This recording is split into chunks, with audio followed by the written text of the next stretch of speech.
So to fix a puncture, firstly you're going to need an inner tube that's punctured to fix. Then you're going to need a quality patch kit, tie lever, an instant patch kit if it's a quick fix you want, a pump of course, and if you're at home fixing it, it's well worth having a bucket of water to help you find the puncture. So step one, you've got to remove the inner tube from the wheel. So depress any further air that's in there, then undo and remove the valve retainer. Now with the inner tube removed from the bike, what you next need to do is see if you can find any thorns or bits of glass or anything protruding through the tyre itself.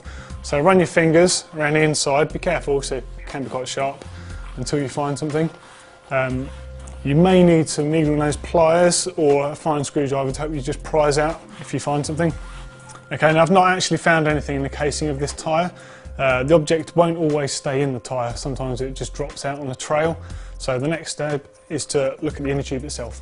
Partially inflate the inner tube, at least it holds some air, and then you want to try and trace where the hole is. Now if you're out on the trail or you don't have access to water, the best way to do this is to run the inner tube past your top lip. It's quite a sensitive area and you'll be able to feel the air coming out. Now I can actually hear the puncture on this actual inner tube here. And here it is. So I can feel that. You can actually see it if you look closely. Now if you're fixing this puncture at home, you've got the luxury of being able to use some water. Really quick way to find where the air is coming out the inner tube.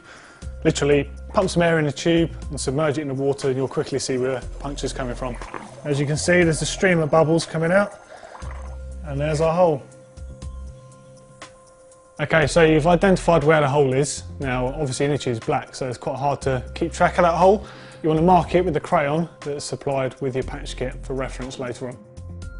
You take your sandpaper, just lightly rough it. This gives a slightly porous area for the glue to sort of take hold.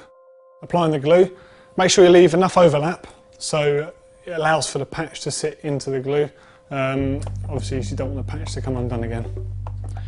So just smear on using your yellow marking for reference. Now you need to just leave the glue to kind of vulcanise for a minute. Kind of starts getting gummy with the air before you put the patch on. You can also blow it. That kind of helps. Okay, so select your patch depending on the size of the puncture and peel the foil backing away, but leave the plastic film that's on the top of the patch. Taking note of where the hole is in relation to the glue that you've placed on, put the patch on centrally and give it a good push down. Now you need to leave this for a good 5 minutes for it to set. So while the patch is finishing drying, you may as well do the next stage. Find the little chalk that's in the patch kit, and on the back of the patch kit itself you'll find there's a bit of a grate. Use that grate to just make yourself some dust. The idea behind that is the solution on the patch will still be slightly sticky and you don't want it to stick to the inside of the tyre. This is just to prevent that. If you're at home you might have access to talcum powder, which does exactly the same thing. Right, so it's about time now. This is dry enough to remove the film. Now this can be tricky. One of the reasons we recommend when you're out on the trail carrying some sort of multi-tool, like a Leatherman or a Gerber, is the fact it's got a blade on it and you can use that to just pick the film away. At home, I'd say use a Stanley knife or a fine screwdriver, but obviously be careful not to cut yourself or the tube. Okay, so the film's off and the puncture's repaired. What you may notice is sometimes if the patch doesn't completely set or it doesn't take to the inner tube, like it hasn't there, it can be worth putting just a little bit more vulcanising solution on there and just leaving it to set.